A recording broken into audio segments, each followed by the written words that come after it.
அல்ஹம்துலில்லாஹி வஹ்தா ஸலாத்து வஸ்ஸலாமு அலா மல்லா நபிய பஅதா வபஅத். அன்புள்ள சகோதரர்களே, சகோதரிகளே, பெரியவர்களே, தாய்மார்களே, நம் அனைவரின் மீதும் அல்லாஹுவின் சாந்தியும் சமாதானமும் அன்பும் அருளும் நிலவட்டுமாக. அன்பார்ந்தவர்களே, இன்றைக்கு நம்ம பேசக்கூடிய தலைப்பு என்ன அப்படின்னு சொன்னா, இது ஒரு வித்தியாசமான தலைப்போ அல்லது ஒரு இன்ட்ரெஸ்டிங்கான தலைப்போ அப்படிலாம் எதுவும் இல்லை. ஆனால் எல்லா தலைப்புகளையும் விட தலையாய ஒரு தலைப்பு. இன்னும் சொல்ல போனா பல மக்கள் இதை அறவே கண்டுகொள்ளாத ஒரு விஷயம் என்ன அப்படின்னா, ஓரிரை கொள்கை, ஒரே கடவுள் மட்டும்தான் அப்படிங்கிற அந்த சப்ஜெக்ட் இருக்குல்ல, இது பல மக்கள் அலட்சியம் செய்யக்கூடிய ஒரு விஷயம்.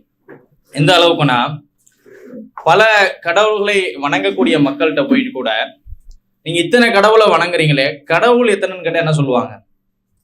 கடவுள் ஒண்ணுதான் அப்படின்னு சொல்லுவாங்க. அப்ப ஏன் இத்தனை கடவுளை நீங்க வணங்குறீங்கன்னு கேட்டா அதுக்கு சில விளக்கங்கள், நியாயங்கள் அந்த மாதிரி அவங்க சொல்லிட்டு போவாங்க. ஆனா எல்லா மக்களும் ஒரு கடவுளுங்கிறத என்ன செய்வாங்க? இயல்பா ஏத்துப்பாங்க. அவங்களே சொல்லுவாங்க, தம்பி கடவுளுங்கிறது ஒண்ணுதான்ப்பா, நம்ம தான்ப்பா இத்தனை ஆக்கிட்டோம் அப்படின்ட்டுருவாங்க. அப்ப பாருங்க, தானே ஏற்றுக்கொள்ளக்கூடிய ஒரு அடிப்படை உண்மைய அலட்சியம் என்ன செஞ்சுட்டு இருக்காங்க? எல்லாம் நம்ம ஏத்துக்கிட்டோம், எல்லாம் செஞ்சுட்டு போறோம், அப்படிதான் வாழ்ந்துகிட்டு இருக்கோம் அப்படின்ட்டு போயிடுறாங்க. ஆனால் இது இப்படி அலட்சியப்படுத்த வேண்டிய விஷயமான்னு கேட்டா நிச்சயமா இல்லை. இந்த வேதத்துல, இது இறைவனால் கொடுக்கப்பட்ட வேதம், கடைசி வேதம். இதுல இறைவன் சொல்லக்கூடிய விஷயம் என்ன அப்படின்னா, இறைவன் தன் புறத்திலிருந்து நியமிக்கப்பட்டு பல ஆயிரக்கணக்கான தூதர்களை அனுப்பியிருக்கிறேன் அப்படின்னு சொல்றான். எதுக்காகன்னு சொன்னா, இந்த விஷயத்த மக்களுக்கு நினைவூட்டி பிரச்சாரம் செய்யறதுக்காக. கடவுள் ஒருவன் தான், ஒரே கடவுளையே தான் நீங்க வணங்கணும் அப்படிங்கிற சப்ஜெக்ட சொல்றதுக்காகவே பல ஆயிரக்கணக்கான தீர்க்கதரிசிகள்ல தூதர்களை இந்த உலகத்துக்கு இறைவன் அனுப்பினதாக சொல்றான். அப்ப இது எவ்வளவு முக்கியமான விஷயமாக இருக்கும். ஆனா மக்கள் என்ன செய்யறாங்க அப்படின்னு சொன்னா, பல மக்கள் இதை அலட்சியப்படுத்திட்டு போறாங்க. இஸ்லாம் இந்த இடத்துலதான் மற்ற மதங்களை விட பெரிய அளவுக்கு வேறுபட்டு நிக்குது. எப்படி நிக்குது? எல்லா மதங்கள்லையும் கடவுள் ஒருவர் தான் அப்படி இருந்தாலும் கூட அது வெறும் ஏட்டளவுல மட்டும்தான் நிக்குது. அதுல உறுதித்தன்மையாக இல்லை, அது செயல்பாட்டு அளவுல இல்லை. ஆனால் இஸ்லாம் அதுல செயல்பாட்டு அளவுல நிக்குது அப்படிங்கிறத நீங்க என்ன செய்யலாம்? நீங்க வெளிப்படையாக பார்க்கலாம். எல்லா இடங்கள்லையும், எல்லா வழிபாடுகள்லையும் இஸ்லாத்துல கடவுள் ஒரே ஒருவன் அப்படிங்கிறத வெளிப்படுத்துற முகமாகவே இருக்கும் அப்படிங்கிறத நீங்க பார்க்கலாம். உதாரணத்துக்கு நான் சொல்லணும் அப்படின்னா, இந்த நோன்பு வைக்கிற நேரத்துல இறைத்தூதர் நபிகள் நாயகம் நீங்க பேரிச்சம்பழத்தை சாப்பிடுங்க அப்படின்னு கொஞ்சம் சொல்லியிருக்கிறாங்க. அந்த பேரிச்சம்பழத்தை கூட நீங்க ஒற்றையாக சாப்பிடுங்க, ஏன்னா இறைவன் ஒற்றையானவன் அப்படின்னு சொன்னாங்க. இந்த அளவுக்கு இஸ்லாத்தினுடைய எல்லா விஷயங்கள்லையும் ஒரே இறைவன் அப்படிங்கிற விஷயம் தொடர்ந்து சொல்லப்படுது அப்படிங்கிறத நீங்க பார்க்கலாம். எவ்வளவு உறுதியாக குர்ஆன்ல சொல்லப்படுதுன்னு பாருங்க. குர்ஆனுடைய வசனம், குல் ஹுவல்லாஹு அஹத். இறைவன் சொல்றான் இந்த வேதத்துல, இறைவன் ஒரே ஒருவன் தான்.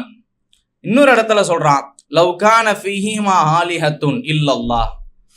இறைவனை தவிர, படைத்த ஒரே கடவுளை தவிர வேறு கடவுள்கள் இருந்திருந்தால் லஃபஸததா, இந்த வானம் பூமி அண்ட சராசரங்கள் எல்லாம் சீரழிந்து போயிருக்கும், ஒழுக்கம் குலைந்து போயிருக்கும், அப்படி நீங்க ஏற்படுத்தி கொள்ளாதீங்க அப்படின்னு சொல்லிட்டு சொல்றான்.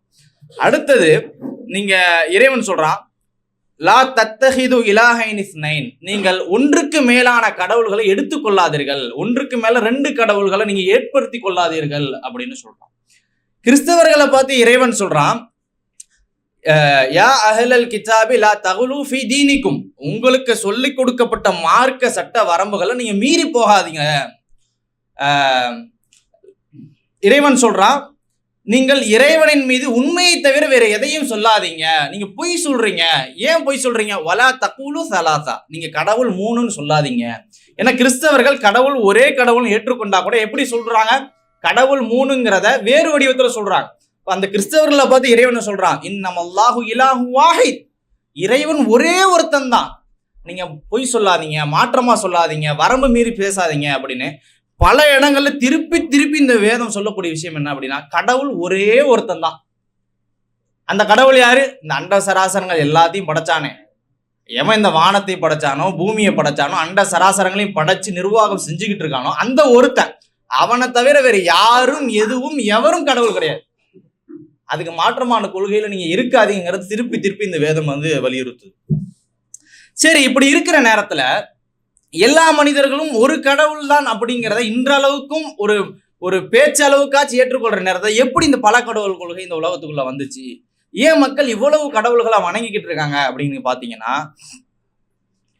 இதுக்கு ஒரு சின்ன ஒரு வரலாறு சொல்லலாம். என்ன, இன்னைக்கும் நீங்க பார்க்கலாம், சில மக்கள் வந்து நல்ல மக்களாக வாழ்ந்திருப்பாங்க, அல்லது பல மக்களுடைய உள்ளத்தை கவரக்கூடிய அமைப்புல வாழ்ந்திருப்பாங்க. அவங்க வாழும் போதோ அல்லது இறந்த பிறகோ அவங்களை என்ன செய்வாங்கன்னு சொன்னா வணங்க ஆரம்பிச்சிருவாங்க. வாழும் போதே கடவுளேன்னு சொல்லிட்டு பேனர் அடிக்கிறத நம்ம பாக்குறோமா இல்லையா? வாழும் போதே அவருக்கு ஒரு கோயில் கட்டுறதை பாக்குறோமா இல்லையா? இப்படி இருக்கு. இன்னும் சொல்ல போனா வேறு மத தலைவரை அல்லது வேறு மதத்தை சார்ந்த ஒருவரை வேறு மதத்துக்காரர்கள் என்ன செய்யறாங்கன்னா தங்களுடைய கடவுள்களுக்கு மத்தியில சிலையா வடிவமைச்சு வணங்குறாங்க. இது இன்னைக்கு நம்ம பார்க்கலாம். உதாரணத்துக்கு ஐயா ஏபிஜே அப்துல் கலாம். இப்ப இப்படியான விஷயங்கள்லாம் இன்னைக்கு நம்ம பாக்குறோம் தானே. இப்படித்தான் ஆரம்பத்திலையும் அது உருவாகுச்சு. நீங்க வந்து ஜான் பென்னி குயிக் அப்படின்னு சொல்லிட்டு அடிச்சு பாருங்க. 1800களில் பிறந்து 1900களில் மரணிச்ச ஒருத்தர். இவர் பிரிட்டிஷை சார்ந்தவன் நான் நினைக்கிறேன். இவர் வந்து நம்ம தமிழ்நாட்டில் ஒரு பிரிட்ஜ் கட்டுறதுக்கு உதவியாக இருக்கிறார், ஒரு இன்ஜினியராக இருக்கிறார். அவருடைய பேரை அழிச்சு அவருடைய விக்கிபீடியாவில் நீங்க போய் படிச்சீங்கன்னு சொன்னா என்ன போட்டிருக்கோம் அப்படின்னா, இன்றைக்கு அவரை மதுரையில் இருக்கக்கூடிய ஒரு சில விவசாயம் சார்ந்த மக்கள் அவரை குலதெய்வமாக வணங்குகிறார்கள், அவருக்கு பொங்கல் வைத்து வணக்கம் செய்கிறார்கள் அப்படின்னு போட்டிருக்கு. இது எதனால அப்படின்னா, அந்த நபர் மீது இருக்கக்கூடிய பற்றின் காரணமாக பிற்காலத்தில் அவர் ஒரு கடவுளாக வேறொரு பெயரால் அறிமுகப்படுத்தப்படுகிறார். இதே ஃபார்முலா தான் ஆரம்ப காலத்துல இருந்து வந்திருக்கும். அது இந்த வேதமும் சொல்லுது. ஆரம்ப காலத்துல ஒரு 5 நபர்கள் இருந்தாங்க, அவங்க இறந்து போனாங்க, அவங்க நினைவாக சில சிலைகளை வச்சாங்க, அதுக்கு அடுத்த வந்த மரியாதைக்காக அவங்க வச்சாங்க, அதுக்கு அடுத்த வந்த சமுதாயம் என்ன செஞ்சிச்சு, அவங்கள வணங்க ஆரம்பிச்சாங்க, கடைசியில கடவுளாகவே மாறிட்டாங்க அப்படின்னு சொல்லிட்டு இந்த வேதம் சொல்லு. இதே தான் இன்றைக்கு வரைக்கும் நடந்துகிட்டு இருக்கு. அப்ப பல தெய்வங்கள் எப்படி உருவானது அப்படிங்கிறது இதுதான்.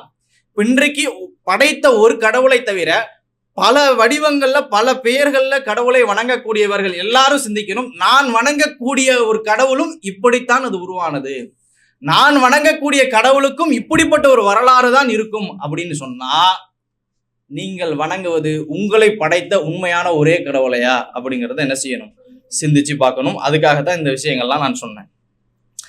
அடுத்தது பாருங்க, இந்த வேதத்துல வந்து பல தெய்வங்களை வணங்கக்கூடிய மக்களை பார்த்து இறைவன் வந்து ஒரு விஷயத்த சொல்றான். அது என்ன அப்படின்னா, மா தஅபுதூன மின் தூனிஹி இலாஹ மா தஅபுதூன மின் தூனிஹி இல்லா அஸ்மாஅன் சம்மைத்துமூஹா அன்தும் வ ஆபாஉக்கும்.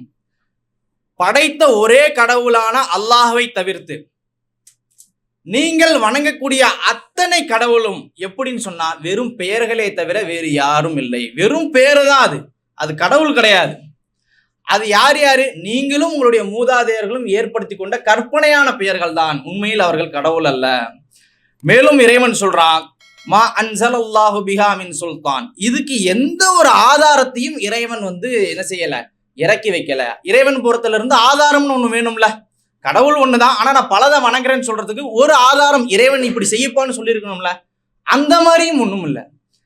இந்த இறைவேதம் குர்ஆனும் அதை மறுக்குது, இதுக்கு முன்னாடி வந்த வேதங்களும் அதை மறுக்குது. ஆனாலும் மக்கள் எப்படி செய்யறாங்க அப்படின்னா, தங்களுடைய முன்னோர்கள் செஞ்சதுனால. அதைத்தான் இறைவன் சொல்றான், நீங்களும் உங்களுடைய முன்னோர்களும் ஏற்படுத்தி கொண்டு வைவை.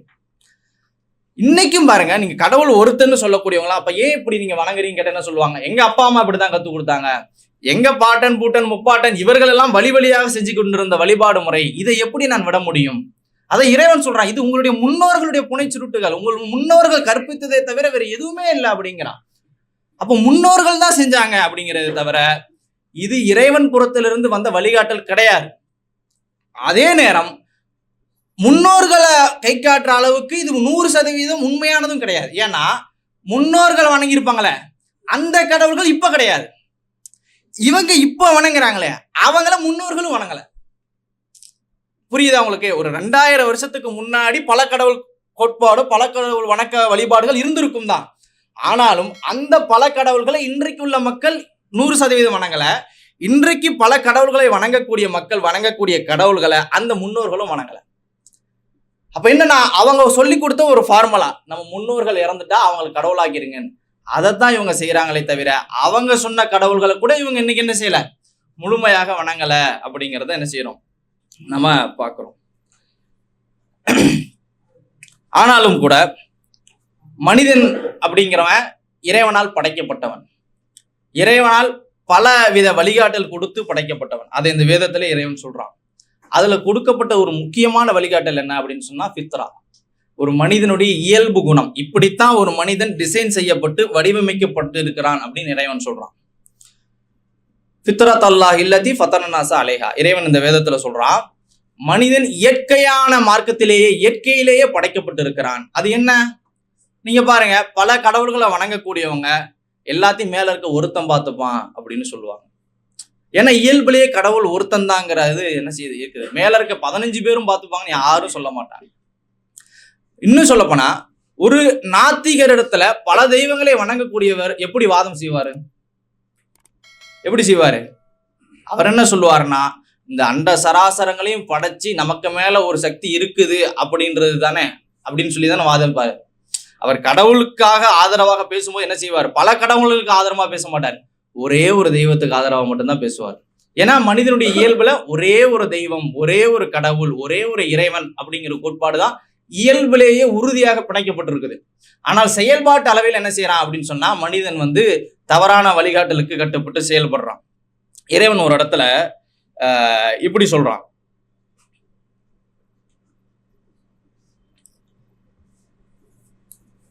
நீங்க உங்களுக்கு ஒரு கஷ்டம் வரும்போது அந்த ஒரே இறைவனிடமே முறையிடுகிறீர்கள் அப்படின்றான். ஏன் அப்படின்னா, தனக்கு ஒரு துன்பம்னு வரும்போது கடவுள் என்ன செய்ய, மனிதன் என்ன செய்யறான் அப்படின்னா, அந்த ஒரு கடவுளை தான் அழைக்கிறான். அந்த ஒரு கடவுளை என்ன செய்யறான்னா, ஏகமனதாக தூய்மையான உள்ளத்தோடு அழைக்கிறான். இறைவன் அதை சொல்றான், நீங்க மற்ற நேரங்கள் எப்படி இருந்தாலும் உங்களுக்கு ஒரு கஷ்டம்னு வரும்போது என்ன செய்றீங்க, அந்த ஒரே இறைவனை தான் நீங்க அழைக்கிறீங்க அப்படின்னு சொல்றான். ஆக இப்படி மனிதன் என்ன செய்யறான் அப்படின்னா, பல இடங்கள்ல எனக்கு ஒரே இறைவன் தான் அப்படிங்கிறத இயல்பளவில் என்ன செய்யறான், வெளிப்படுத்துறான். ஒரு நாத்திகர்கிட்ட பேசுற நேரத்துல பல கடவுள் நம்பிக்கை கொண்ட ஒருத்தர் ஒரே இறைவனை முன்னிறுத்தி மட்டும்தான் என்ன செய்யறார், வாதம் செய்யறார். அவர்களிடத்துல நம்ம போய் இப்படி கேட்டா எப்படி இருக்கும்? அந்த ஒரே கடவுள்னு சொல்றீங்க தானே, அந்த ஒரு இறைவனை மட்டும் வணங்கினா என்ன அப்படின்னு குர்ஆனே இறைவன் அந்த மக்களை பார்த்து சொல்லுது. இறைவன் சொல்றான், வானத்திலிருந்தும் பூமியிலிருந்தும் உங்களுக்கு வாழ்வாதாரம் அளிக்கக்கூடியவன் யார்? உங்களுடைய காதுகளுக்கும் உங்களுடைய செவி புலன்களுக்கும் பார்வைக்கும் சொந்தக்காரன் யார்?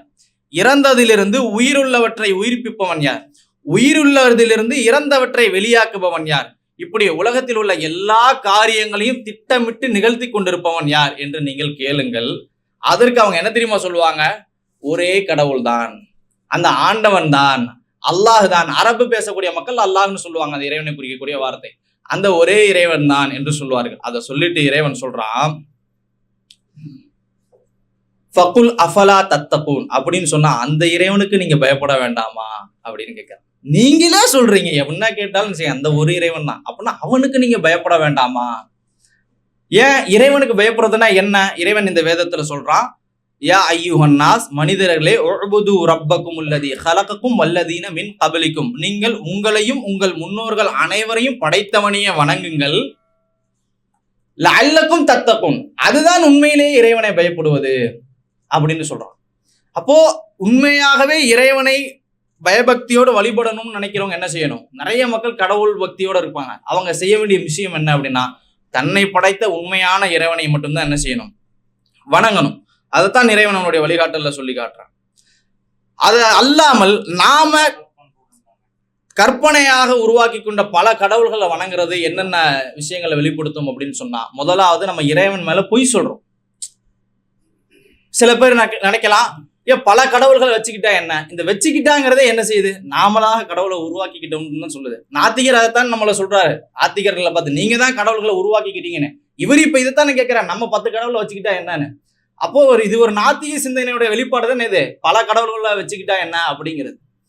அப்போ இறைவன் மேல பொய் சொல்லக்கூடியது. இறைவன் கேட்கிற இந்த வேதத்துல, வமன் அதுலமு மிம்மன் இஃப்தரா அலல்லாஹி கதிபா, இறைவன் மீது பொய்யான வர்ணனைகளை இட்டு கட்டுபவனை விட அநியாயக்காரன் யார் அப்படின்னு கேட்கிறான். இப்போ இறைவன் மேல என்ன செய்யக்கூடாது, நம்ம பொய் சொல்லக்கூடாதுன்னா அந்த ஒரே இறைவனை தான் வணங்கணும்.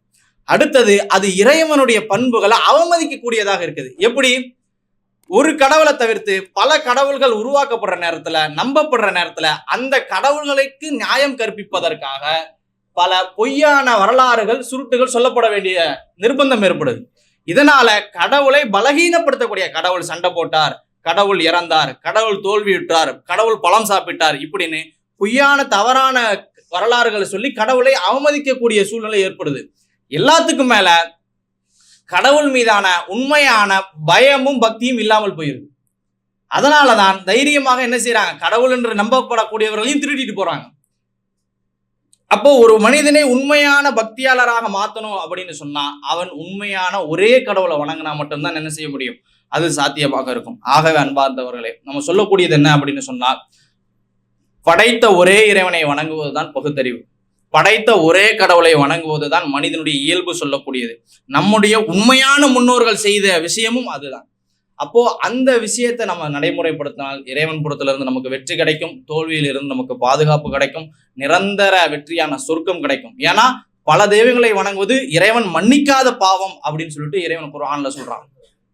இன்னல்லாஹ லா யக்ஃபிரு அய்யுஷ்ரக பிஹி. இறைவன் இந்த வேதத்துல சொல்றான், அல்லாஹ் தனக்கு இணையாக இன்னொரு ஒன்று படைப்பை ஆக்குவதை, தனக்கு இணை வைத்தல் என்ற பாவம் செய்யப்படுவதை மன்னிக்கவே மாட்டான்.